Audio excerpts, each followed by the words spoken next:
Hi, everyone, and welcome to episode 068 of the WA Running Podcast as we come to you on Monday, the 3rd of March on this Labor Day weekend. In this week's results, we cover the Perth Track Classic that was on Saturday night, along with the Lark Hill Party Ultra, and finally, some highlight performances from the Tokyo Marathon. A very special interview this week as we speak to YouTube sensation Sota Maehara, formerly of Tokyo and Sydney, but now spending his days in Perth studying a master's in physio and training towards some big, longer road events throughout the coming year. Across my screen I actually have nothing prepared in terms of a special anecdote to intro you, so I'm going to keep it nice and boring. Chris, the Metronome Shaw, how are you, mate? Good, Simon. It's nice to be recording in the morning for once. I know, the energy levels might be high this morning. Yeah, we haven't had to endure a full day of work and a recovery run on a Monday morning, so it's things are looking up. We'll find out how the rest of the record goes. It might be that us recording on Monday morning could be the worst episode yet, but we'll find out. How's your week been, mate? Yeah, had a good week last week. Another big one. So I had 124k for the week. Had a few I started the week a bit crook, to be honest. I had a bit of a cold, but didn't feel like it was worth stopping running, so continued to run, but just dropped the session I would typically do on a Tuesday, and ended up doing the session with you on the Thursday and getting my long run in yesterday. But I think my run of the week this week was a 2-hour midweek long run down the coast. I went to work early on Wednesday, parked at Freo and ran to Woodman Point and back, and which is a stretch of the coast I hadn't run before. I'd gone as far as the power station back in the day when I used to run at lunch all the time, but never gone beyond that. So it was good to see new parts of the city that I hadn't seen before, and look at some people fishing on a Wednesday morning. Oh, must be nice for them. Must be nice. So 124 Ks for the week. So that's been there or thereabouts in terms of the last couple of weeks for yourself, right? So are you looking to increase the mileage, or are you going to hover around this 120 mark? I think I had intended potentially to extend it beyond that, and I might change my mind, but I think 125 is probably around the mileage I want to hold prior to Bunbury, and then with the view of taking it beyond that for Gold Coast. Yeah. How was the Sunday long run? It was good. Yeah, you and I got to run together this week, wasn't it? Oh, yeah, it's very nice. It's the first time in a long time that I think we've managed to get a Sunday long run in together. So, it was nice heading north. So on the Wednesday I went south, and then on the Sunday I went north. It was good to explore all avenues this week. Yeah, that's nice for you to come up this way. And how long did it take for you to drive up to Woodford's Nodes? Just the 35 minutes, not too bad. It's no different to driving out to the hills for a Sunday long run there. So pretty reasonable, I would think. Beautiful. So your next 4 weeks, you're trying to hold it. Are you going to try and get some doubles in? Yes. Well, that's the thing, right? If I end up pushing the kilometers, I'll end up trying to double. So I was trying to factor in where my doubles might fall, and I did experiment with that this week. I ran a double on Thursday. I ran for a run at lunchtime, which was good. Meant that I didn't have to come home and double after work, which I really dislike doing. So I think it's good signs for the Gold Coast block potentially to maybe get 2 or 3 doubles in while I'm at work during the week, and that means it frees up my evenings so I can spend time with my kids and my wife. Yep, and hello Henry in the background there. So my mileage is, look, I'm hitting 107 Ks, which I'm pretty happy about. So it's back-to-back 100K weeks, and still trying to squeeze in the 3 sessions. So I think my key sessions are my workouts for the week. So 12 by 90 seconds with 45-second standing recovery on the Tuesday night. Every time I do a Tuesday night workout, it does involve me yakking by the side of Lenore Road down the industrial footpath there. So still not really honing in on my nutrition in the lead up to that run on a Tuesday night. Thursday mornings is, our usual Thursday workout session with yourself and Mars Morelli, 5 by 4 minutes with a 1 minute jog recovery. So that's been really good. And we had Daniel Ma join us on that. So nice to see. The real Ma. The real Ma, yeah. So good to see another Let's Cook run team join the Uncle subgroup there, and then we had the monthly Team Tina time trial on Saturday. So shout out to the Team Tina crew, who I think most of them hit PBs on that run. So very excellent to see. My plan actually wasn't to make it to the Saturday session, and I had plans Saturday morning. So it meant that I was dreading the idea of doing a solo time trial in the middle of the day, but managed to quickly run out of the house and made it to the start line of the Wanneroo Park run. So good to be able to squeeze that in. And for the entire 18 minutes and 33 seconds, I was staring this young kid who came first, and he had the most majestic mullet I've ever seen. And I do frown on kids who decide to grow a mullet, but it was absolutely glorious in the wind. It was just flapping in front of me, so that kept me going for the entire run, which was nice. But yeah, the week ended with that 30K run, which was the first 30K run I've done in probably since Perth Running Festival, when you and I paced the 4 hour 45 bus. So feeling a bit sore this morning, but look, if the 30K runs are starting to become a common occurrence, it means that post 30K runs, I'm always hitting Hungry Jacks soon after for my double whopper meals. So that's going to be a common occurrence, I think, every Sunday, if this is going to be the new normal. Yeah, and how did Tina take the news when you told her that you run an extra 45 minutes on top of your long run? She's yet to respond, which I'm not too sure what that means. So she could very well be busy this weekend. I think it was Todd's birthday the last week, or it could mean that she's placed me down the pecking order in terms of athletes in the low priority list. So there we go. We'll see where we go. So yeah, very happy with that. I think it's another 2 weeks of 100K runs. I do have the secret Rocky Runners half next week. Very good. Playing some mind games with our mate David Perrich there. So he's one of our athletes for the Road to Bunbury Lighthouse, and I think we're recording episode 2 this week. But he's playing the mind games in terms of whether or not he's racing the half or not. As his unofficial coach, what are you telling him? I'm leaking information to you, of course, because I feel like I owe it to you to give you the insider as to what he's thinking. But yeah, I'm definitely not his coach, as much as he says that.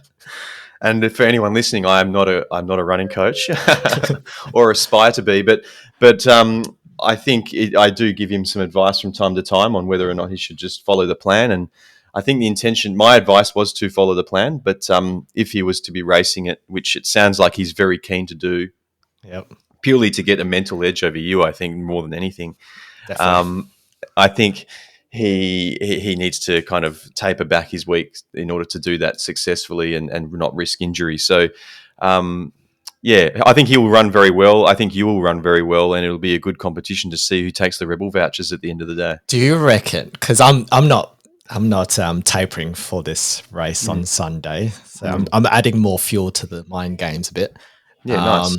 Do you reckon that I should blow him out of the water and just run a 3:35 first K and see if he just sits behind me? I wouldn't do that if it were me, because it'd probably ruin my race. But it'd be interesting to see if you go out a little hot, maybe at 350s or something, and do that for 5 or 6 Ks, and then if you get the gap on him potentially with those hills in the back half of the race, like back half of the lap, it could further make the gap bigger even then. So those first 2 or 3 Ks going slightly faster, I think getting a bit of a gap and then pushing over the hills, over the 5 to 6 Ks, and then, anything knows what could happen in that last half of the race. So yeah, I mean, I could do what Tom Shenton did to me last year, which is on the hills, just smoke us all with a 3:30. So maybe go at a decent clip at the start. Once we get to that first steep hill, just smoke him and see if he catches up.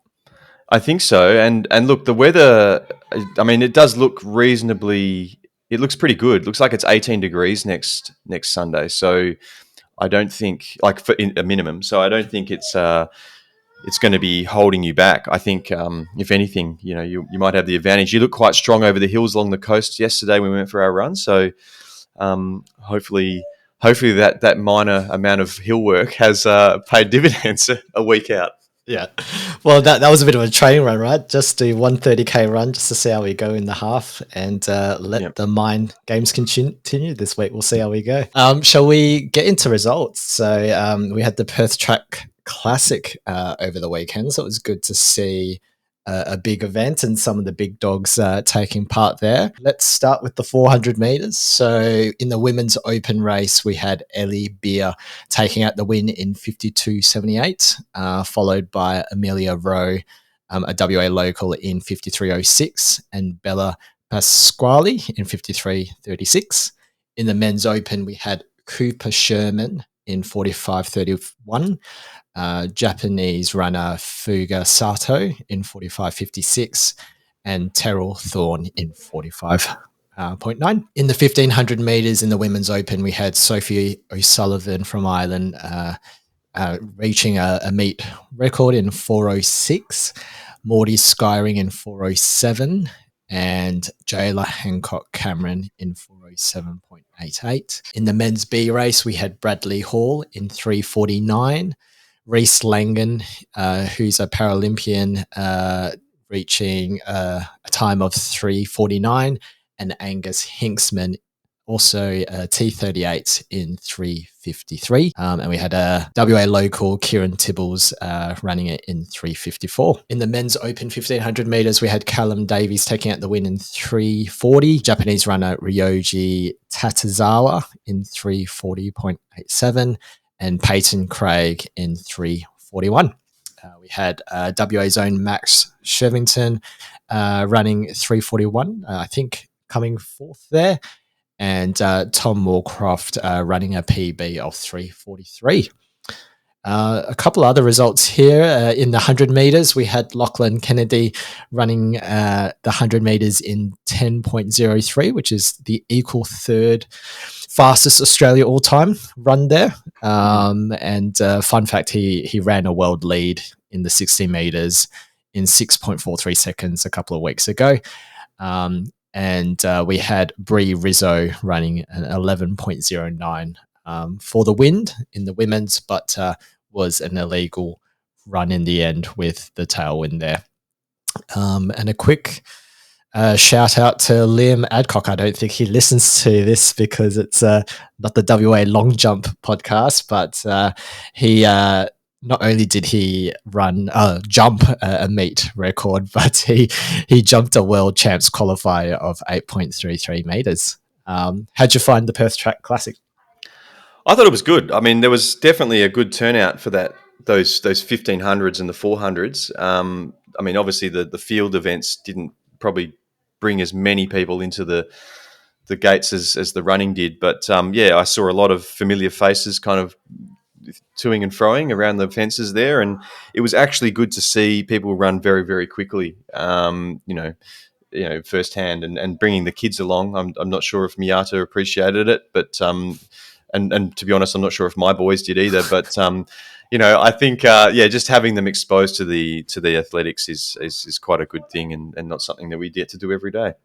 Yeah. How was because I know you brought your boys along to the pre-meet little athletics events. How did that go? Yeah, it was good. It wasn't what I think I had promised my children, which was an opportunity to run 100 meters on the track and throw a javelin. But it was Next Athletics, so it's kind of like a gateway program into athletics. That's kind of an alternative to Little Athletics, I believe. It's being launched by Australian Athletics, and it's more or less like an opportunity for kids to test their coordination and their teamwork and things like that on a track and on the field. So it was good. They had fun. It was nice, and it wasn't too hot. There was a bit of wind about, so it did keep the kids cool. But look forward to potentially getting them into a program next summer. Sounds like they're keen. Beautiful. And food truck situation, not only were there two, I think there were four in the end, so they've doubled the amount of food trucks. Did you have a chance to check out the food trucks installed there? Had a boost juice. Yeah, it was good. Beautiful. Chose the Yeah. healthier option, I guess. Still sugar, but maybe not as much sugar and fat as there is in a soft serve ice cream cone. So, yeah, maybe chose the wiser option on Saturday, but definitely was wishing I had an ice cream cone with some chocolate and a Cadbury flake in the top. That'd be nice. That would be nice. Maybe next time, Keely, when maybe the national champs comes later this year. Maybe some ice cream there. Yep. Let's move to the Running Works Lark Hill Ultra, Chris. Yeah, so the much anticipated Lark Hill Party Ultra was on Saturday, 1st of March. Sounded like a good event from all accounts. We're covering here. What do we got? Five events here. We've got the 8K Revelry, which is 3 laps of the course. The 8K Revelry race being taken out by Radek Zitsowski in a time of 31:06, followed by Matt Ulbricht and then John Foley. Fun fact, Matt's son, Harry, came second in the kids' spree, so congratulations, Harry. The women's race was taken out by Ebony Regan in a time of 36:14, followed by Cindy McConaughey, and then Bron Lana coming in third. The 25K Twilight race, 9 laps. The men's race was taken out by Mitchell Clark in a time of 1:39:30, followed by our very favourite Pierce Bresman, the 007, and then Milan Kuchera coming third. The women's race taken out by Jodie Evans in a time of 2 hours 16, followed by Danielle Halliday and Catherine Clark. The 50K Wingding, 17 laps. The men's race was won by Chris Balch in a time of 4:07, followed by Simon Bennett and then Michael Baluk. The women's race won by Sarah Paduano in a time of 4 hours 58, followed by Holly Taylor and Sherry Pettit. The 100K Blowout, 34 laps, was won by Sean Hall in a time of 9 hours 19 minutes, and the women's race, Petra Georgian, winning in 9 hours 32. The mega multi-stage Rager, which is 50 miles and a combination of several of those races. The men's race was won by Lee Fox in a time of 3 hours 19 minutes. A special mention to Mark Griffiths, who made Simon upload to YouTube music last week, later than we typically would. He came second in 3:43, and the women's race was won by Cara Dugan, the only female winning in 2 hours 54. So pretty swift in the 50 miles there. I just want to quickly go back to those results from the mega multi-stage Rager, the 50 miles. That is, the times are taken from the final stage, just to confirm. So we're not finishing 80 kilometers in 2 hours and 54 minutes. The time and the winners are taken from that final stage. So you have to participate in the first 3 legs in order to qualify for the win in the final stage. Oh, that's right. The three stage warm up before the actual race begins in the 4th. Yeah, exactly. Beautiful. We'll move on to the Tokyo Marathon that was on yesterday. It was actually fascinating to see whether or not Jess Stenson could break the Australian record there. It seems like she was on track for the first half and maybe just faded slightly to just miss out, but still be at the pointy end of the women's national records there in the marathon. So before we cover the WA performances of the Tokyo Marathon, Chris and I know of a mate named David Nguyen, who we refer to him as the Oracle when it comes to these marathon major events, where he writes a bit of an essay, the who's who of running and who might be at the pointy end of the marathon itself. So we've given him the task of trying to recap the Tokyo Marathon in 1 minute or less. So here is David with the 1 minute recap. The 2025 Tokyo Marathon was held on the 2nd of March yesterday. Conditions were warmer than the usual for the average Japanese winter spring compared to previous years. However, that did not stop the 38,000 runners from giving it their all through the streets of Shinjuku, Asakusa, Ginza, and Ueno Park. For the men's, we had 22-year-old Tadesse Tekele of Ethiopia coming in first at 2:03.23, his compatriot Deresa Galeta coming in second with a time of 2:03.51. Last but not least, Kenyan Vincent Ngedich in 2:04 flat. On the women's side, Ethiopian Asefa Kebede goes back-to-back with first place in Tokyo Marathon, coming in at 2:16.31, fighting off second place Kenyan Mora Mozeti, who came in 2:16.51, and third place compatriot Howie Facer coming in at 2:17 flat. A special shout out to Jessica Stenson for managing a top 10 finish on the women's side, with a personal best of 2:22.56. And last but not least, a shout out to all WA Tokyo marathoners as well. Enjoy the cherry blossoms and Suntory 196s stress free. In terms of local performances, we had Astrid Roberts running a time of 2 hours 48, which is, I believe, very close to her PB of 2 hours 47, which she ran in New York. We had Francesco Piacentini running at a time of 3 hours and 10 minutes.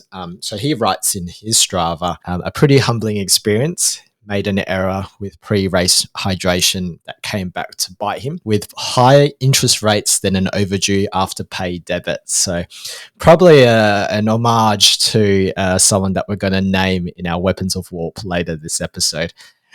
We also had Dawn B run a PB of 3 hours and 34 minutes, who's also targeting Boston in 2026. Now, in her Strava, she complained about the lack of bananas. So clearly an event not organized by the WA Marathon Club, but did appreciate that she was able to get a body lotion and bath salts in terms of post-race goodies there. So congrats to Astrid, Francesco, Dawn B. I know we've probably missed a whole heap of other WA runners, but those were the ones that we were able to see on Strava and on Instagram. All right, well, let's move on to our interview this week. So we had the opportunity to talk to Sota Maehara today. We won't say too much. We'll leave it to the interview. Here is our interview with Sota. All right, guys. Today's guest is Australia's answer to the likes of Stephen Scullion or Philly Bowden, with over 11,000 YouTube subscribers and 3,600 Instagram followers. He's no slouch on the road, the track, or the trails, with PBs of 15:40 in the 5K, 32:42 in the 10K, and a time of 3:11:39 in the 50K, which included a 1:17 half and a 2:37 marathon. Having spent time in Tokyo and Sydney over the past few years, he's now in Perth studying a master's degree and looking to take some course records in some of the big races on the WA calendar. Sota Maehara, welcome to the WA Running Podcast. That's probably the best intro I've ever received, so thank you so much. Yeah, happy to be here, and yeah, I'm excited to have a chat for the next hour or so. Yeah, I mean, Chris has been practicing that one, as you can tell.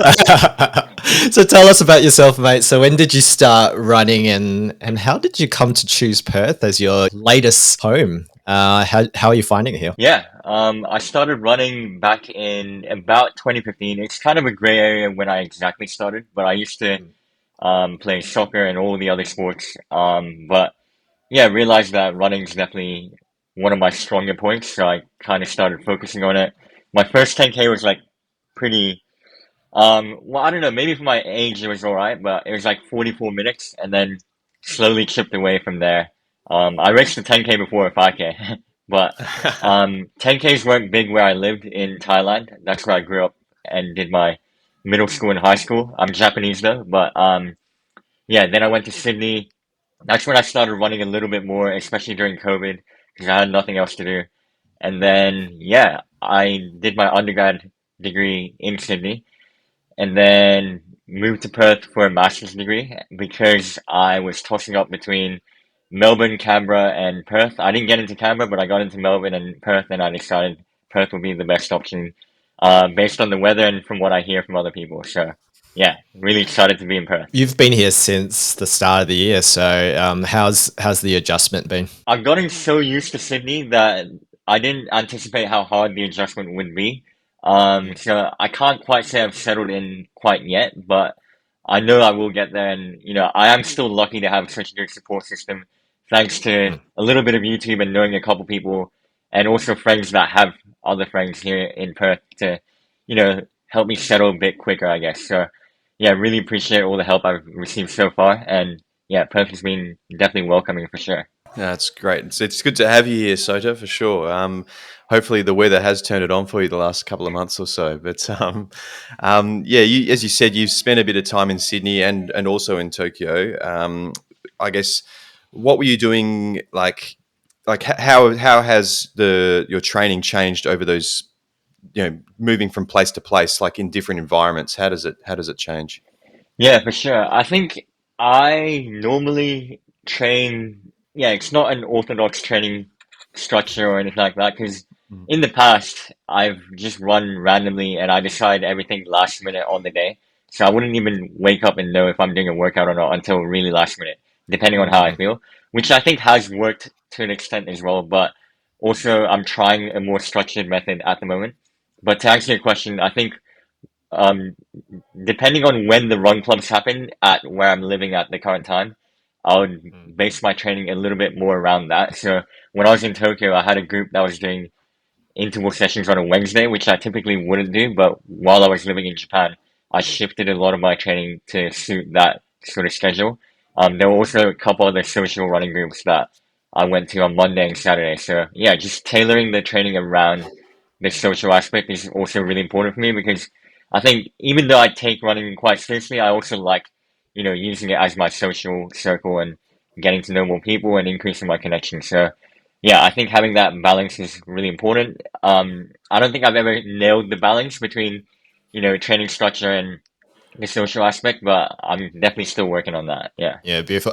And when you've come to Perth and you've met Carlos and the Let's Cook run team, I think you've landed in the right run team when it comes to that balance between taking it seriously, because there's some guys in that team that are quite quick, but also the social element as well. So you've picked the right team to join from the Yeah. get-go. It's such an interesting team because like it's not it's not really like an official team yet. Not at all. We don't have like racing singlets or anything like that. But yeah, I kind of like that vibe where we just kind of get along and yeah, run together and meet up after races and eat and yeah, I like the crew. Yeah. Oh, no race singlets yet. I'm sure Yeah. that's coming. Yeah. Yeah, Uncle Ordwin surely going to change that soon. Yeah. Yeah, definitely, definitely. So look, YouTube's been, I guess, a huge part of probably how Chris and I got into running. So, Chris and I are probably late to the game when it comes to running. Our origin story was probably three years ago in terms of taking running a bit seriously. So I guess for us, seeing the likes of, Kofuzi and even yourself come onto the YouTube scene has probably been the impetus for us to take it seriously and understand the science behind running, but also the social aspect of running as well. How did you start with YouTube? So how did that come about, and how has that played a role in, I guess, your running journey as well? Definitely, again, another gray area. Like, I made a couple Mm, running videos back in the day in high school. I actually started this YouTube channel in 2015, but mm. I've privated like over 1,000 videos now because they're not up to standard. But yeah, back in the day, I would upload a ton of different videos in different niches, I guess, that I was just genuinely interested in. And one of them was running, of course, but I also uploaded other random content like piano, biology tutoring, math tutoring, travel videos, um, photography tips, and whatever. But I think after experimenting with a ton of different videos and developing my skill set in video editing and filming, I in 2020 one of my running videos did really well, and I think that's when I was like, okay, I should definitely try and niche down so that new audiences come and they're like, there's a ton of different running content on my channel and not like random stuff. So Mm. I think that has helped a lot in terms of growing my channel. So that's how I landed on the topic of running. But yeah, it was more like just lucky that running happened to be the niche that worked the best on the channel. I could have easily ended up being a piano YouTuber if piano videos did well, but I don't think it was good enough to go viral or anything. So yeah, I totally see why running ended up working out the best because I spend a lot of time doing it as well. Yeah, beautiful. And the idea of content creation, is that something that, I guess, that level of creativity is something that interests you? Yeah, I think so. I know that YouTube is a little bit more authentic in the sense that, we're not creating films for or to be screened in massive cinemas and whatnot, but you can still get creative in a different way. Also, I like how a lot of the big YouTubers, they don't even use fancy cameras, like they have iPhones still and they just use like a mic attached to the iPhone. And I feel like the authenticity kind of shows through. And also, as another hack, if anyone's thinking of doing YouTube or content creation, apparently audio matters more than video. So if your video quality is a bit blurry, but you have like perfect sounding audio, that's actually more important at the end of the day. So yeah, if you get a high quality mic, you'll probably, definitely get a few followers. It's probably what Simon and I need to do when we start doing live records from races. Get some high quality lapel mics that we can carry around and chat to to winners. I do have a question for you guys, though, real quick. So you said you started running like a few years ago. I know you made a podcast episode of this, and I need to catch up on this, but can you give me a brief rundown on like how you guys started? I'll go first. Yeah. So I had actually been running kind of casually for a very long time, like through a friend of mine at work. He introduced me probably back in 2013, and we would probably run 3 or 4 days a week, probably just 5 to 10 Ks at a time. So, and it would always be like a very, it would be as fast as we could run every single time. So it was never structured or anything. But then, over the course of, I guess COVID was around that time. I think 2021, I started to, I hurt my knee skateboarding, because skateboarding was the other thing that I did. I hurt my knee, and that kind of meant that I couldn't turn anymore. I can't run sideways, so I can't play soccer, I can't play football, but I can run in a straight line. So given running was the thing that I had been doing casually to kind of, I guess, maintain my weight to some degree, it then became me thinking, oh, well, maybe I'll go revisit those half marathons that I did back in 2016 and try and actually run faster than 1:35 or what I had done. And then, through the course of failing at that a couple of times, and then eventually following a plan through a YouTuber of all things, as Ben Parks, so I ended up, running a 1:32 and thought, oh, following a training plan actually works. And so then I started to go, I went down the rabbit hole and met Simon and a bunch of other guys, and kind of where I am today. Yeah. Yeah, and I think for me, I think I've always run. I would always do the City to Surfs or the HBF Run for Reasons, which is the other big race that's here in Perth.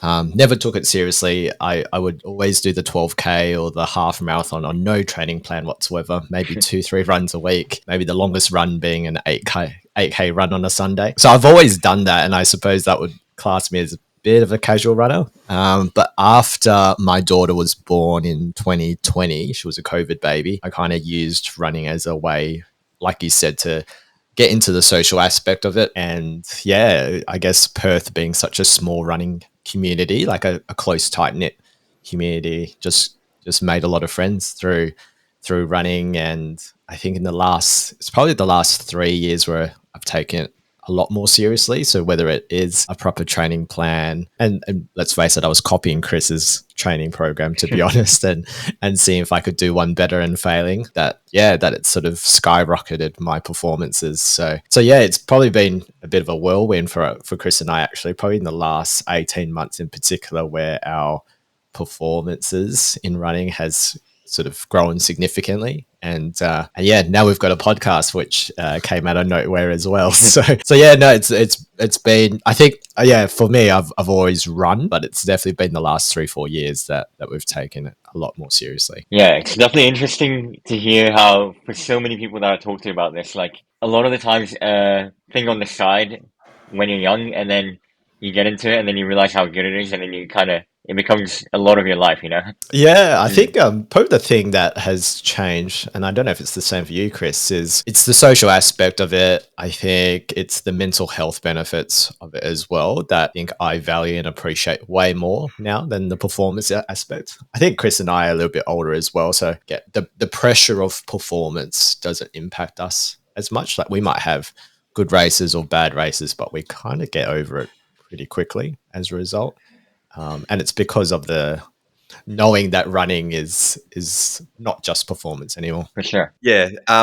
So I guess, the one of the questions, I guess, if we're talking about pressure, I mean, you're kind of, you don't put all of your training online, but you do, make videos about your training, and then potentially, you might be targeting a race. How does that feed into how do you internalize that? Do you turn that into a fuel to make yourself a better runner, or do you feel the pressure a little bit when you put your workouts out there? Yeah, I mean, luckily, this happens to everyone, I guess, but when there is a camera, you happen to have a better workout anyway. So, yeah, I've always unintentionally turned my YouTube into a highlight reel, which is obviously not always good. But I think it's nice to upload different types of videos though, because yes, my workouts might be my best workouts that end up on YouTube, but I still make other videos where I just sit in front of a camera and talk about the training,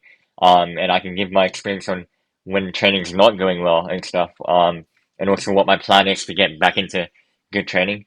But yeah, I think I never feel any pressure from uploading my workouts or any goals on my YouTube because yeah, I'm not one to feel that pressure before races or anything like that. I think the only time I've ever felt that way is I don't know if you guys seen, but there's a race in Sydney called Bondi to Manly, and those are obviously two famous beaches. And yeah, it's a recent race that started up, but it's an 80-kilometer race along the coast. There's a bit of sand, road, trail, a bit of elevation, and because I did like an organized solo time trial, and got like a few brands involved. That was the first time where I felt a little bit of pressure because, there's like 8 brands supporting the run.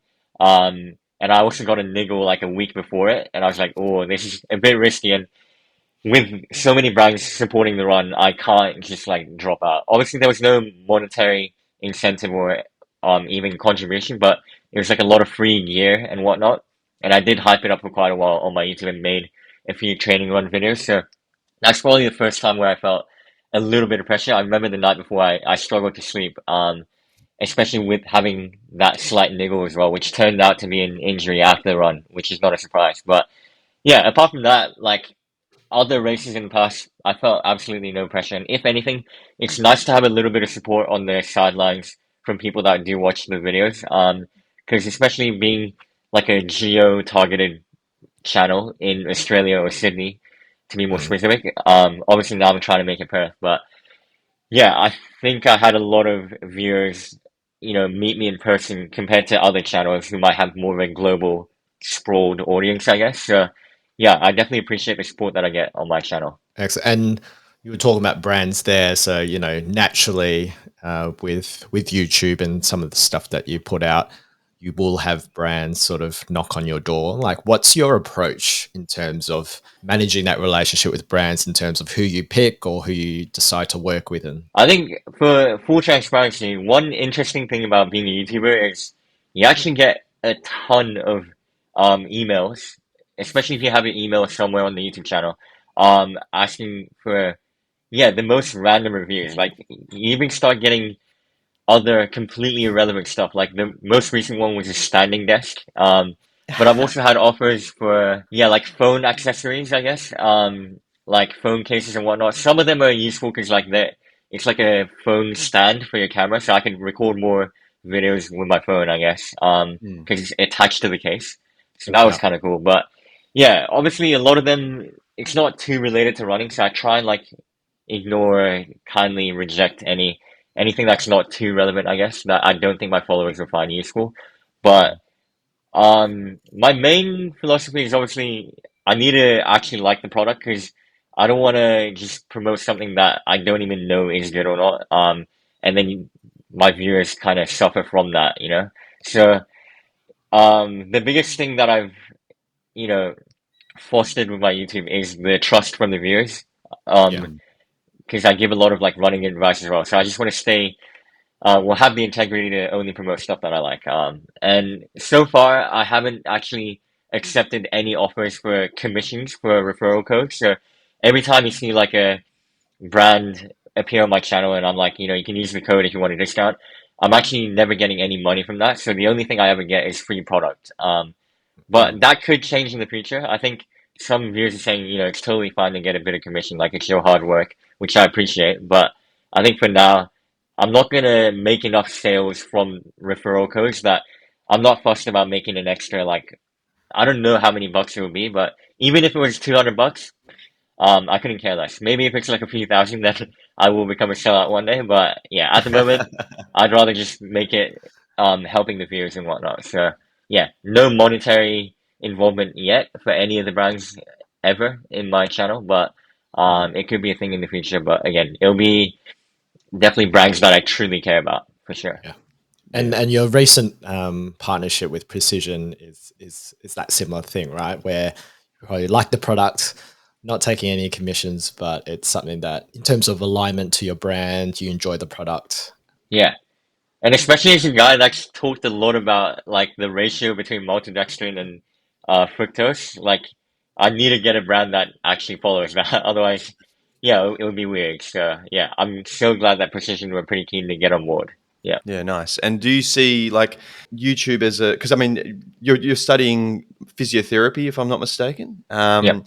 So like YouTube's obviously a very creative outlet, whereas physiotherapy is probably less creative in some ways. Do you see YouTube as like a commitment that is going to carry you beyond university, or is it going to be something that stays with you for a while after you finish studying? Yeah, definitely. I think I'll always do YouTube until I can't anymore for any reason. But Mm, yeah, it's really good because it does allow me to work a little bit less.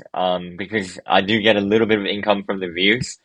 mm, So yeah, if you ever look at YouTube on your phone or your computer and an ad comes up before the video, like that's basically what pays me, a mm, couple cents per view.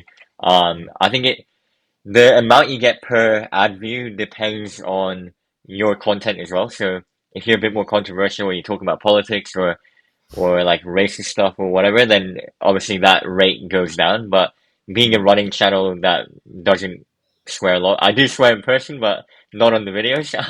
Yeah. Yeah, I tend to get like the higher end of the rate, which is definitely nice. Because Mm, that gets me by a bit more in terms of like covering a bit of the rent and maybe the food. So mm, yeah, I think I'll always carry that on. And you know, I would be open to doing it full time down the line as well if the opportunity arises. But I'm definitely a person that gets bored of doing the same thing over and over again. So I think even if I do YouTube full time, I'll still do like a little bit of physiotherapy on the side or mm. the running coaching as well. I think I'll always do a little bit of everything. I'm never going to cut out any of what I like doing. You touched on the food just there for a second. I've noticed through following you on Instagram and on YouTube, you do eat quite frequently and a reasonable amount. Obviously, you're training a lot, so that's justified. And you've obviously got some idea about what you're doing. I mean, is there? Have you had any advice from a nutritionist or a dietitian to kind of plan out how you fuel your training? Yeah, I've never needed a nutritionist, luckily, so far. I have had like blood tests checking allergies and deficiencies, I guess. And yeah, the only thing that was ever low was my ferritin levels, iron, and my hemoglobin, which is also related to iron. But apart from that, it's been pretty good. So I think I've, without a nutritionist, managed to eat a fairly balanced diet. Although I definitely wouldn't say it's the most healthy though, but I just try and like have a bit of variety. And I think I always go back to variety in terms of running training and all aspects of life. But yeah, you get a little bit of benefit from every single aspect, and I think that's the most important bit.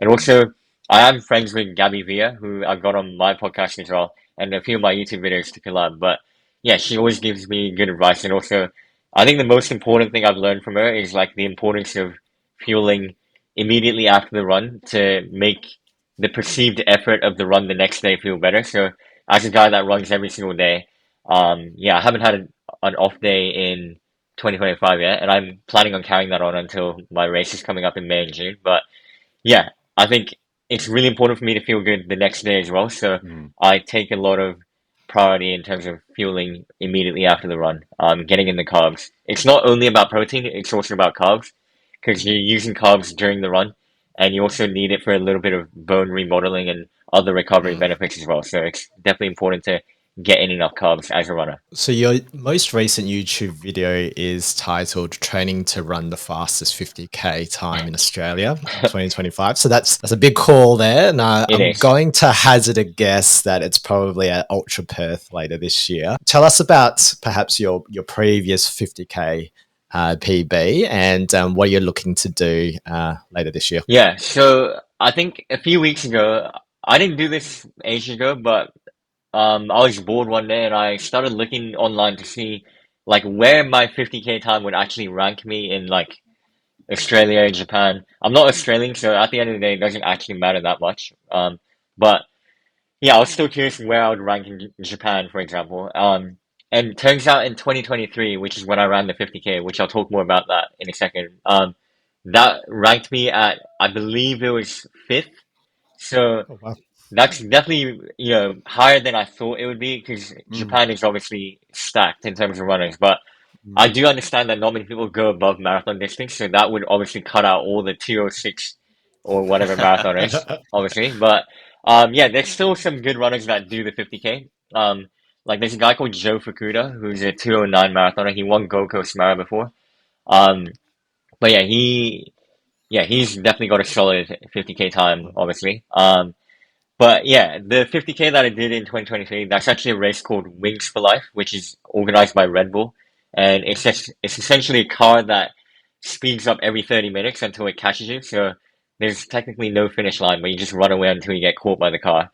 Um, since COVID, or I think it depends on the location, but Yeah. a lot of people just do it on the phone. So you wear Bluetooth headphones, and then you'll hear when the car's gonna get you. And you'll get announcements on how far away it is and whatnot. But yeah, that was my first ever ultra in May 2023. I accidentally ran an ultra because I didn't know what I was going to get at the time.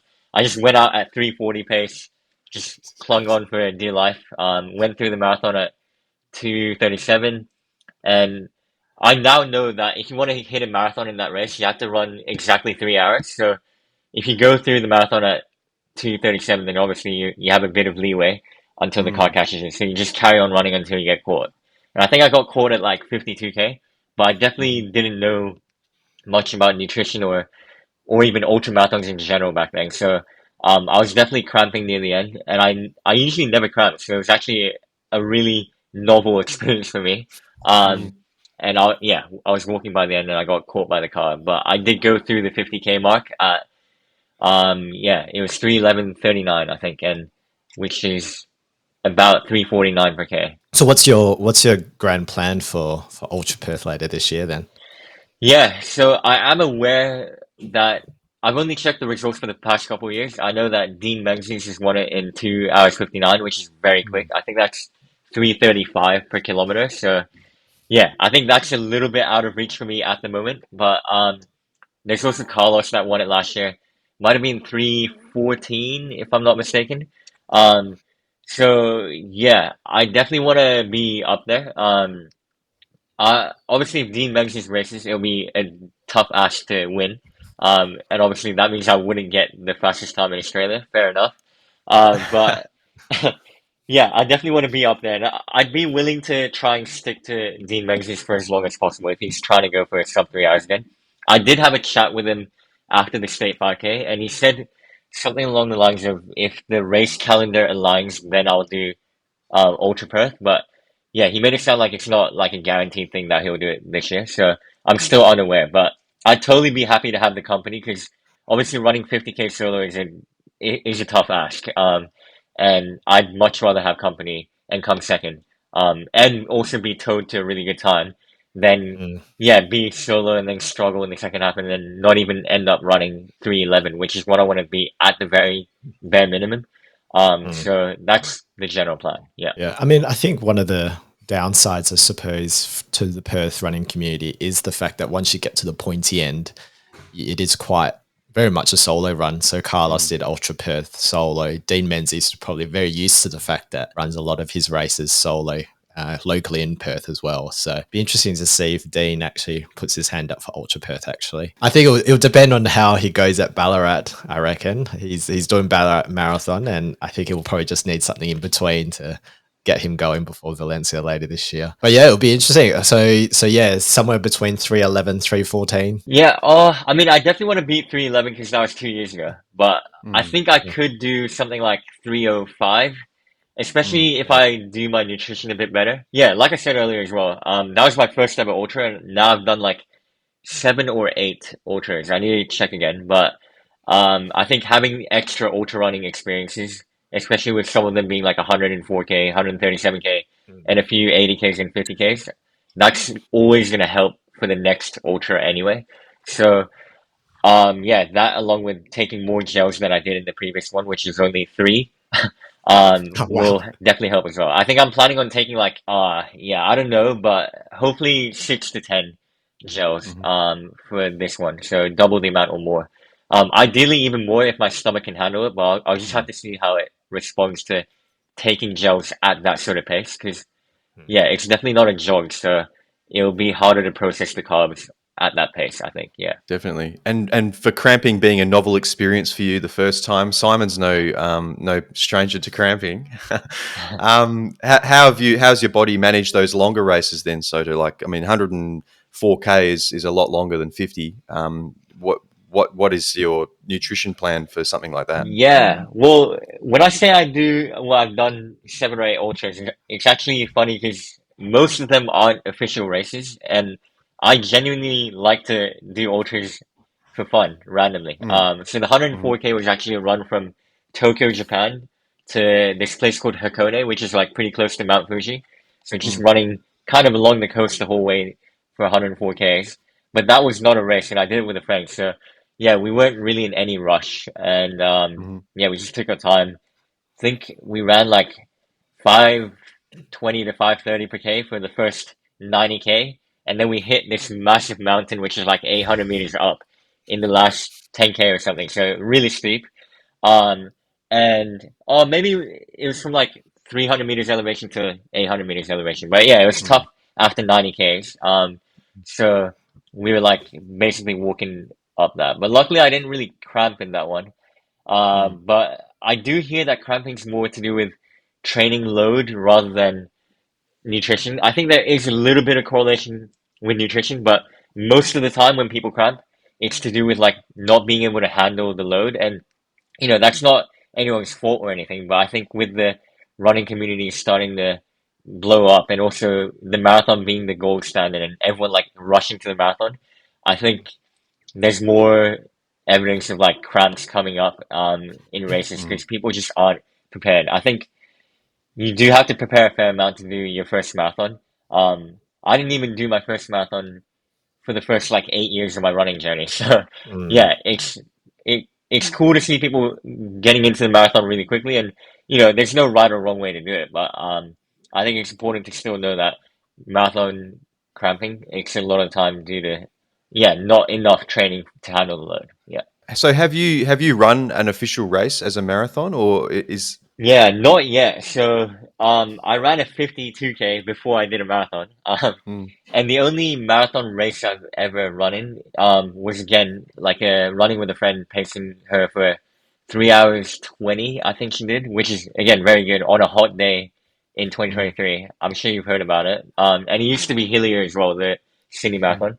Um, Yes, yeah. but that was a good experience to see what the atmosphere of like racing a marathon is like. And obviously with Sydney being a candidate world major race at the time, like they were really trying to get the crowd involved, and yeah, the streets were lined with a lot of people. And yeah, it Mm, definitely made me want to race a marathon, but it's just really hard to train for marathons because it's so quick, but also still yeah. so long. Um, and you need a lot of things to go right, and you need training to go perfectly to have an ideal race. So I'm definitely going to be conservative with what marathon I choose to race as my debut, I guess. Mm, But yeah, I think until then, I'm just taking away ultra marathons. I feel like ultras you can definitely take it a bit more chill if you wanted to, especially if it's mm, like a trail ultra. So I kind of like that aspect of it as well. You take a bit of the numbers away from it, and you actually have time to enjoy the views and whatnot if you're doing an yeah. ultra trail race. Yeah. You touched on it earlier that you are a coach. How did that come about? And you're doing a bit of YouTube, you're studying as well. So how do you balance that as well? It's definitely tough to balance it, but yeah, I got into coaching about a year and a half ago. I never intended on becoming a running coach. I think it wasn't really my thing to have to spend so much time, like, overviewing someone else's training because I already do a lot of my own training, and that's already hard to do. But yeah, I had one friend of mine just ask me if I could coach him for a bit of money, and I was like, yeah, we can try it out. Like, I don't have any qualifications yet or anything or experience, but I want to see if I can get you to, yeah, as close to 3 hours as possible in the marathon because we have like 10 months. So yeah, I think he did a 3 hour 49 marathon, at Sydney Marathon, and the target was the year after that, try and get to as close to 3 hours as possible. Um, and yeah, managed to get him to 3:11, which I'm pretty happy with. Mm. He's definitely a young, talented guy, so I think that helps as well. But yeah, that ended up going well. A few other people started hitting me up, and I was like, maybe I'll just get my coaching qualification and make it a bit more official. Um, And I used to do it on Google Sheets, so it was a lot of manual work, like editing tables and whatnot. But now I reached out to this brand called Final Surge, and they're similar to Training Peaks. I think more people will be familiar with that. But yeah, that's more friendly for coaches because you can drag stuff around and copy certain weekly structures, and then you can edit after that. So. Yeah, I think that's been very helpful in order to coach a few more athletes. Now I have like anywhere from 16 to 20 athletes, depending on how busy I am, I guess, and also what races are happening. Because a lot of people get coached until a certain race and then Race. they have a bit of a break and then they might come back in the future kind of thing. So yeah, I definitely do enjoy it though. And in terms of balancing it, I had a chat with you before the podcast, obviously, about this, but I'm commuting like 75 minutes to uni and then also back 75 minutes after uni. But yeah, because I'm on the train and I can sit down, whip out my laptop on the train and then do a bit of coaching whenever I can. Because I don't have to do like a lot at once. I can just do, 5, 10 minutes at a time, and then Mm. eventually I would have programmed everyone's next few weeks. So yeah, I try and fill in pockets of time with the coaching, and then the main focus is obviously university. Um, yeah, and I guess also right now training for two big ultras. I am trying to focus a lot on like my training as well. And is there a specific approach that you take in terms of coaching? So I guess there's different ways in which coaches would prescribe training philosophies. Do you have a specific philosophy in mind? I think every coach will have this sort of overarching style of coaching, I guess you can say. But I do fully acknowledge, especially as a physiotherapist and or sorry, not yet, physiotherapy student. I'm getting ahead of myself here. And also I am an exercise scientist. I did that undergrad. But yeah, I know that there's a lot of individual variability, and I know that not everyone has the same limitations or weakness, and also strengths as well. Um, Everyone's situation is different, work schedule. Some people, a lot of people that I coach do 9 to 5, Monday to Friday, but I do have a few people that aren't like that. They're business owners. So yeah, I think no one has the same sort of training structure. And also, depending on your weakness and where the races are coming up, it would be a totally different program. Like I'm training for an ultra right now and doing a VO2 max block, which is not normal. And not a lot of my athletes are doing that, but definitely a couple of my athletes are doing that because I don't want VO2 max, like the ability to process oxygen. I don't want that to be a limiting factor in terms of improving threshold. So Mm. yeah, very situational. I wouldn't say I have that much of a general training style. I think I am definitely a little more aerobic based if I had to generalize a little bit, but I do understand the importance of speed as well. Yeah, I noticed that some of your training, you make commentary on how little speed you've been doing for a certain block of time, and then suddenly you throw yourself into a VO2 block, and it does work pretty hard. Like the 7x2K you did a couple of weeks ago down at Point Walter. Yeah, how's that? How is that? How did that workout go? And yeah, how do you think Yeah. you're feeling in the next month or so? Yeah, I remember I didn't have enough time to chat with you about the workout after, Yeah, and to catch up with you because you had to go do a cool down and I had to do something else. I forgot, but yeah, that workout was good. So for context, that was a 30K run. I think I did a 6K warm up straight into 7x2K with a 1K float, and then I cooled down until 30K. But yeah, I did no pauses. I'm actually a big fan of not pausing in the middle of like faster long runs, just so I can prove to Mm. myself that I ran the whole thing without any, breaks or anything like that. It's not really something that you have to do. I know people that do pause in between the warm up and a session in a long run, and that's totally fine. But yeah, that was more of a first hard long run back and want to get a feel of what it would feel like kind of thing. So I went out fairly conservative in the sense that you know, I was running my target 50K pace for my first rep for the 2K, which is about, I forgot what pace it was. Mm. It might have been 3:43, but, um, yeah, slowly ramped it up to 3:22 for the last 2K rep. But the Mm. floats in between were like roughly 4:06 per K on Mm. average. Um, and the warm up was 4:12 per K or something like that. And the cool down was also 4. Cooldown was a bit quicker actually. It was 4:06. So It's definitely not had a fast. good day. But yeah, I think that was more of a get ready for 50K training because all my workouts from now on are going to be definitely harder in terms of long run workouts. And if anything, that's probably the easiest long run workout I'll do.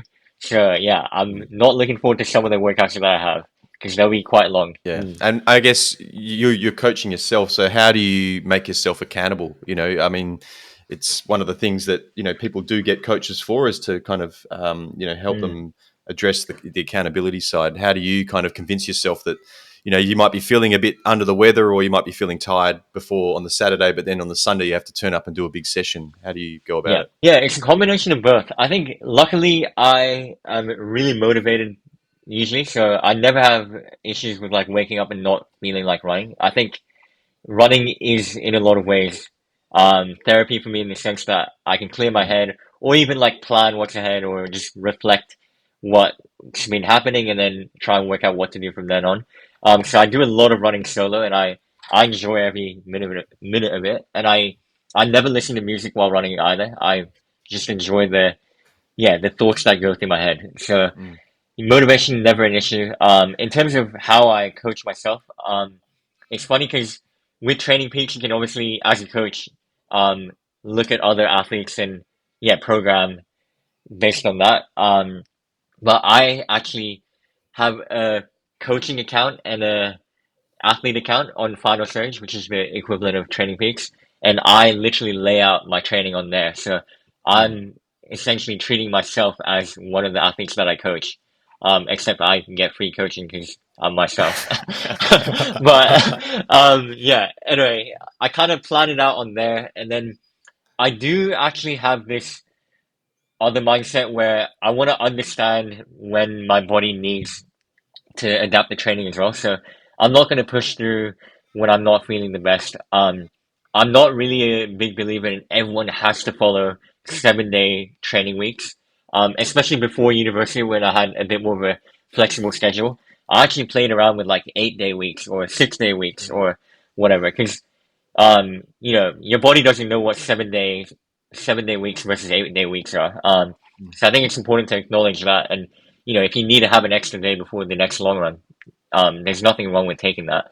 Um, Obviously a bit harder if you do a 9 to 5 job Monday and Friday, more of a structured schedule, but Mm. yeah, I think that's something that a lot of runners should take into account as well. And if I need to, skip a workout and push it to next week, I'm always happy to do that as well. I think there's a lot of benefit in getting that recovery in and then super compensating in terms of, that recovery aspect and coming back a bit stronger. Because your body knows when it needs a bit more rest, and there's no point putting it into further fatigue and also risking a bit of injury because there's that little bit of a neuromuscular deficit as well in terms of your form breaks down a bit more when you're really fatigued. So there's absolutely no point pushing through sometimes. But it just depends on context as well, when the races are. Yeah. But I think having a holistic bird's eye view is always really important, thinking bigger picture rather than small microscopic individual days. You've recently launched Subiaco Run Club. Can you tell us about it? Yeah, so I mean, in Sydney, there's a ton of different run clubs. I feel like I didn't really need to make a club to add on to the, plethora of clubs already. But yeah, here, I guess Perth is definitely a really big city in terms of like area, with, you know, slightly lower population density, I guess you could say. And I feel like there's always space for more running clubs in that sort of situation. So yeah, Subiaco is kind of in between a lot of things like Lake Monger, Herdsman Lake, Kings Park, Bull Park. My Perth geography is pretty good, even though I'm quite new here. But yeah, yeah, it's also like fairly close to University Fremantle because it's on the Fremantle line. So I thought like that would be a perfect place to move to and also set up a run club because if I'm living there, it'll be really easy to just roll out of bed and go to a run club. Um, but it's going to be an afternoon run, by the way, so I don't have to roll out of bed. Um, but yeah, I thought that would be a good way to kind of, get involved with the community as well, because I don't know many people. So, hosting a run club is a perfect way to get to know more people. And yeah, I thought that would be a good way to do it. The Wings for Life run, Sota, that's coming up on the 4th of May, I think. I think you're planning to run that again, if I'm not mistaken. Yeah, exactly. So that's the first ultra that I'm training for currently. That's what all the hard running and a lot of training is for. So again, that's a race where you run away from a car, speeds up every 30 minutes. Did 52K in 2023. I didn't race in 2024 because it got cancelled in Sydney. I could have still done it solo because then it's a virtual event. But yeah, I decided to just take it off because I was feeling a bit sick anyway. But yeah, this year I want to do more than 52K. I think that's, again, definitely possible with my better knowledge in nutrition and also ultra marathoning experience. So there's a calculator on the website, but my plan is to run 61K at 3:49. So I did the 52K 2 years ago, and I went through 50K at about 3:49. But I literally popped very hard, and I started walking, and I ran like 9 minutes per K for 2Ks in a row until I got caught by the car. So obviously, if you run 3:49 the whole time and don't blow up to 9 minutes per K, then you're gonna go way further than 52K. So I want to try and hold the same pace, but go up to 61K. But that's a long way. Like you finish a marathon, you got almost 20Ks to go. So that's going to be tough mentally.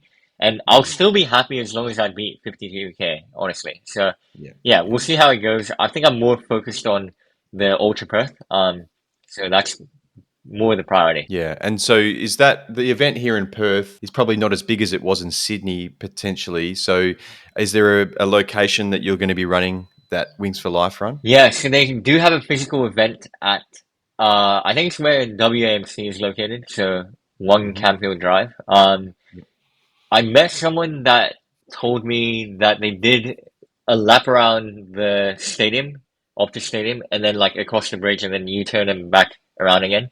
That was the loop a year or two ago, but on the website it actually has a different route. So I'm wondering if they changed the course or something. But if anyone actually knows about the course, please do let me know because I want to start practicing on the course maybe. I might have to do a 30K run on that 1 kilometer loop course or something if someone knows what the course is. So yeah, I'd love to know, but I'm not too familiar with the event yet, and I don't know how big it will be either. But yeah, I think I do have one friend that's going to help hand gels to me because there's no rules in terms of assistance, which is actually very good because I can just carry what I need at the time and then pick it up from my friend. And the course is always going to be like a K or a 2K at most. So yeah, very good setup in terms of wanting to run a fast time. Simon and I are probably not capable of running 30Ks at 3:49s, but I'm sure that if you had someone jump in for 5 or 10Ks, you'd be happy to have the company there for a while. But absolutely. So if any listeners are wanting to help out, definitely let me know. I do know Nick, the Norwegian in Lexkirk. He offered to help run from the start, maybe up to like 35K or something. So that'll be very handy. I know he's recently been unlucky with injury, but I think he'll build back enough by May to be able to help me out. So hopefully that's going to help out. Yeah. So you've got Wings for Life, you've got Ultra Perth as your two main goals. Do you have much planned for the rest of 2025? Yeah, I definitely want to do the Perth Running Festival if I can, because you know, I hear a lot of good stuff about it. It's quite flat. I know there's a couple of bridges where you have to go up an incline, but I think compared to Sydney, it's going to be nothing. Maybe windy though. I'm still not getting used to how windy it is here actually, but yeah, I want to give that a go if I can. Yeah, get through the two ultras fine and recover and get a good training block in. But I think after the two ultras, I'll definitely need a bit of downtime and yeah, I'll probably be running like 50K weeks for a good few weeks to recover a bit. Maybe even a whole week off after Ultra Perth because I don't want to get injured again. But yeah, if all goes to plan, I'll definitely do Perth Running Festival. And after running two fast ultras, I think the marathon will be a lot easier by then. So yeah, that's kind of the plan. Going the reverse way, doing a 60K, 50K, then a 42K. Yeah. We'll see what Coach Sota says then after the two ultras. Yeah, I'll have to have a discussion with him. Yeah. Yeah. I guess the other thing, not running official races potentially. You mentioned running these kind of longer distances, without any particular organised event. There's the FKTs, which are quite popular here. There are some, along the Capes down south, and then also the Bibbulmun. I mean, does any of that interest you at all? Like potentially taking on something like that? Yeah, so I tell a lot of people all the time, I'm never interested in running like more than, during daytime. So I prefer to Mm, keep my runs to throughout the day. I'm yeah. happy to go into the night a little bit, but the only exception to that would be Backyard Ultra, which I really want to do again one day. I've only done 20 hours in the past, yeah, once last year. Mhm. But yeah, I definitely want to do a bit more than that. And it's a fun event as well. Like you start and end at the same place every hour. But um, in terms of FKTs, as long as the FKT that I'm going for is, like 50 to 80 Ks maybe, I'd definitely be interested. Um, but yeah, stuff like the Bibbulmun track, I don't know. I don't know how I'll handle doing multiple 100K days in a row. So respect Mm, to Coach Maka for doing that. mm. If I can get out of uni and stuff, I'd love to help out a bit. But definitely won't be doing too much in terms of like I'm not gonna run 200K days with him in a row. Because I've already done 100K in one day before, and yes, it was manageable. I actually didn't cramp, and I the next day, like I was fine. I went for a hike and then I went straight back to training. And I actually did a Mm. 5K time trial after the 100K, like maybe 6 days later. Yeah. Um, but yeah, I still know that it's fatiguing, like fatiguing enough that I can't do another 100K the day after. So, Mm. um, yeah, no plans to do like huge FKTs, but yeah, if anyone knows of any 50 to 80K FKTs, let me know. I think Cape to Cape must be 100 Ks. Yeah, it's Mm. about 130, I think. Yeah. Also, one thing I do plan on doing is running 100K up the coast of Perth. I don't know my geography well enough yet to know outside of Perth, but yeah, maybe starting really far down south and running 100Ks up as fast as possible along the Mm. coast. That would be a good YouTube video and a good Yeah. experience. um, and hopefully I can have people along the way. So I have company the whole time. But that I definitely plan on doing sometime in 2026. So Mm. yeah, keep an eye out for that. Sota, thanks so much for joining us, mate. Really enlightening chat for us today. Maybe you could tell our listeners how they can find you, and yeah, if they want to be coached by the great man, how can they get in touch with you? Yeah, so I am Sota Maehara on pretty much every social media. So yeah, I'm lucky that my name's not common. It's not like John or something. So yeah, really easy to find my socials, I think, as long as you spell it correctly. So yeah, I'm mainly on YouTube, Strava, Instagram. Yeah. No, awesome. Like, very lucky to have you here in Perth, and looking forward to running with you a bit more over the next few months. But looking forward to seeing what you do at Ultra Perth and Wings for Life. It's pretty exciting. So, Sota Maehara, thank you so much for coming on the WA Running Podcast. Thank you so much. Thank you, Sota, for coming on to the WA Running Podcast. It was great to chat with him. Look, Simon, I don't know what you think, but it seems like Sota's got some big plans coming up for this year. And yeah, it seems like not only is he targeting some fast times, but also looking to kind of build the running community here in Perth. Yeah, no, very happy to have Sota here in Perth the next couple of years as he sort of does his studies in physio. It's going to be interesting. I think 2025 is going to be the year where he's really just settling into Perth and getting into the swing of things. But 2026 is probably going to be a big year in running here in WA because Sota could easily smoke everyone in the WA Marathon Club events. So, and be on the pointy end of some of the other races in store in the calendar as well. So it seems like his preference is in the ultra type scene, but I know just looking at some of his YouTube videos, he does plan on running a sub 15 minute 5K, which is very, very quick there. And yeah, I think everyone's probably on notice for next year, I think. Definitely. And, if we can convince him to run any of those FKTs, potentially Macca might be chasing Sota's tail in the next 12 months or so. Yep, definitely. All right, let's move on to the upcoming events in the calendar. So your favourite event, Simon, we've got the Secret Rocky Runners Beachside Run this coming Sunday, the 9th of March. There's a 5, a 10K and a half. I believe there's very few places left in those distances, I'll put it that way. So if you're looking to run that race this weekend, I suggest you go over to the Secret Rocky Runners Facebook page and sign up.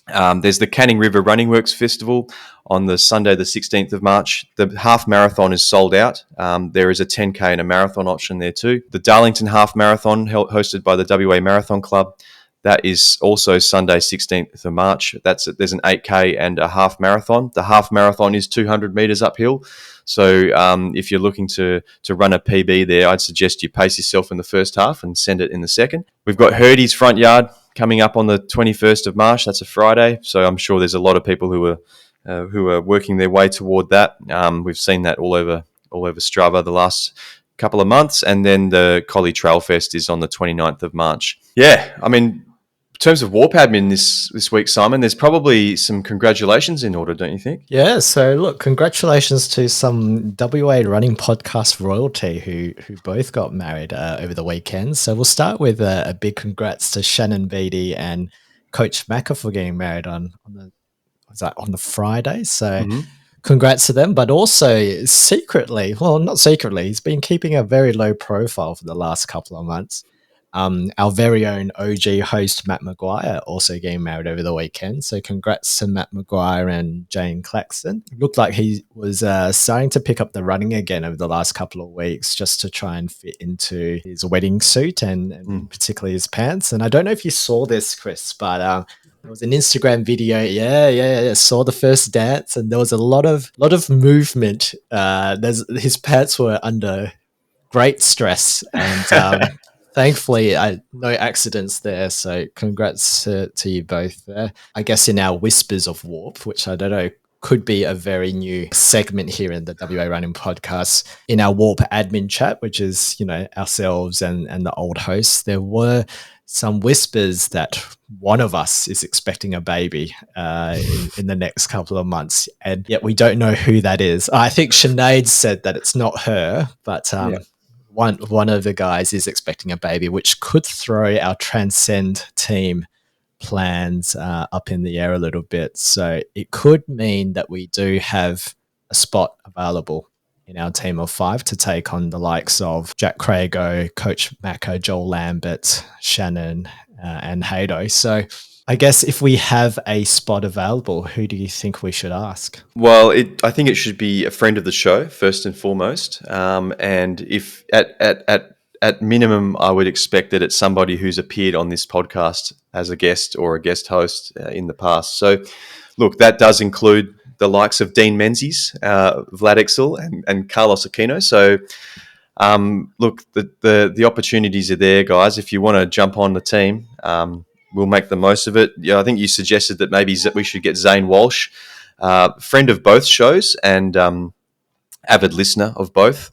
I don't think Zane listened to running podcasts until crap existed and now Warp. So, look, it would be funny if we were to have Zane on our team, but based on my discussions with Zane in the past, his ankles don't really like trails. So, he's got very delicate little ballet ankles. So, we'll have to maybe...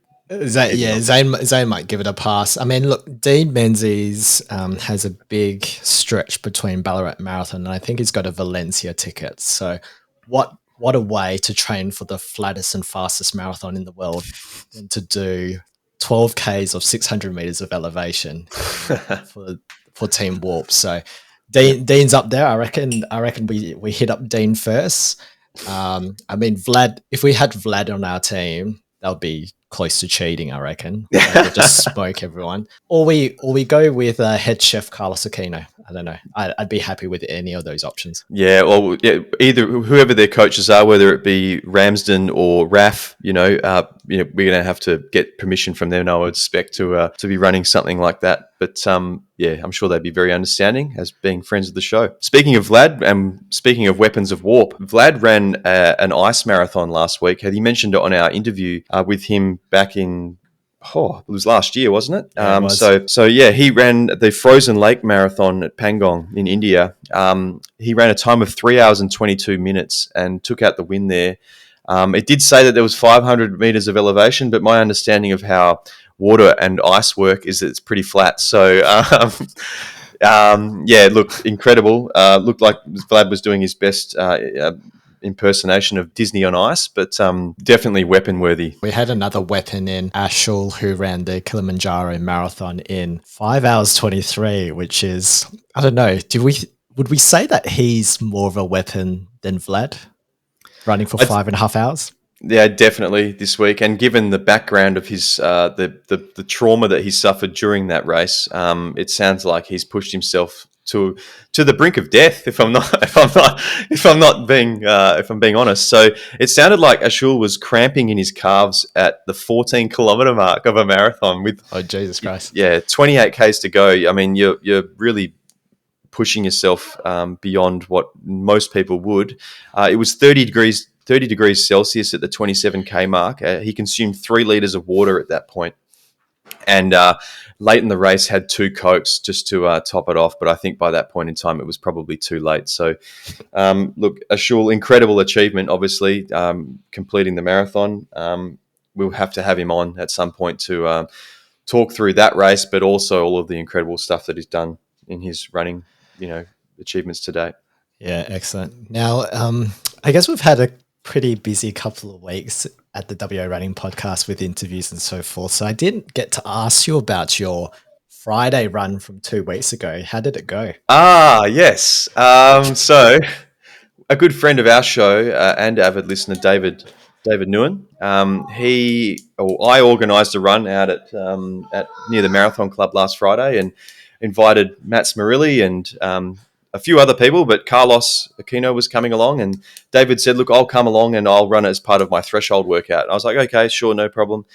So we went for a run, and 2Ks in, David says, I need to go to the toilet. And I said, okay, that's early days, but look, that's fine. We've got Claysbrook Cove coming up in about 1.5 kilometres. And he's like, I don't know if I can hold it. And I was like, well, there's a bush over there if you're really desperate. And he said, no, I'm not going to stoop to those levels. Anyway, so we kept running. But then David was very quiet for the next 1.5 kilometres and didn't say too much. And in fact, he started to pick up the pace. And I was like, oh, that's interesting. Got to the toilets and they were closed, unfortunately for David. But he was pacing vigorously around the front of these toilets at Claysbrook.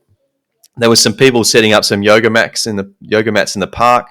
But while we were waiting for the cleaner to come, it was bloody humid and there were mosquitoes everywhere. I was kind of covered in them. So anyway, I sent Matt back to go grab Carlos because it didn't look like we were going to make it back to our starting point to grab him at the 6 o'clock mark.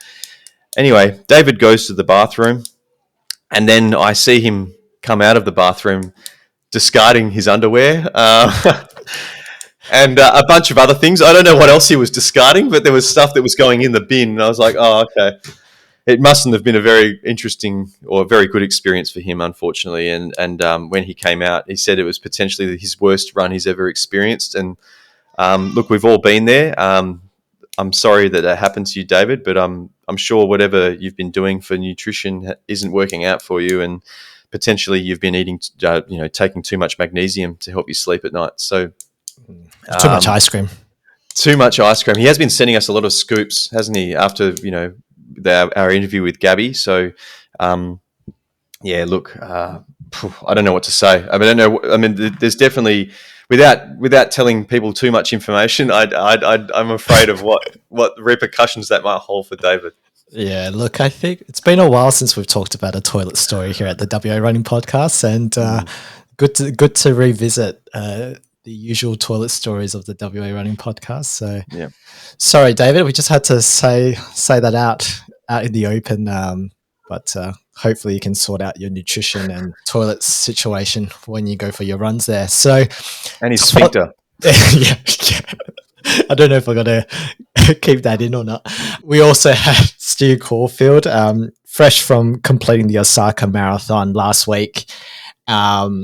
He had a couple of Instagram photos that he posted on Insta, and despite Osaka being in the middle of winter, still wearing shorts. So some things don't change. So absolute weapon behavior there by Stu there. And I guess we'll finish the Weapons of Warp segment with something that we've been noticing on the Strava feed over the last couple of weeks with our very own, I guess you could still say friend of the podcast, John Pence, giving away a bit of mortgage advice or financial advice. So look, seems like we're getting a bit of free financial assistance and advice here on Strava, and I guess we'd love to see it. So thank you, John, for the advice, and hope things are going well with you, mate. Yeah, I think I'll be paying down my mortgage 5 years earlier as a result of all this advice on Strava. So yeah, looking good. Yeah, and I don't think there was any disclaimers about financial advice being very general in nature. So it seems like it's very specific to you, Chris. Love to see it. I think that's it for us for episode 068. So thanks for joining us this week. And our socials are on Instagram, it's WA Running Pod. Our email address is warunningpodcast@gmail.com. And our Strava group is Warp. Thank you for joining us, and we'll see you next week. See you guys.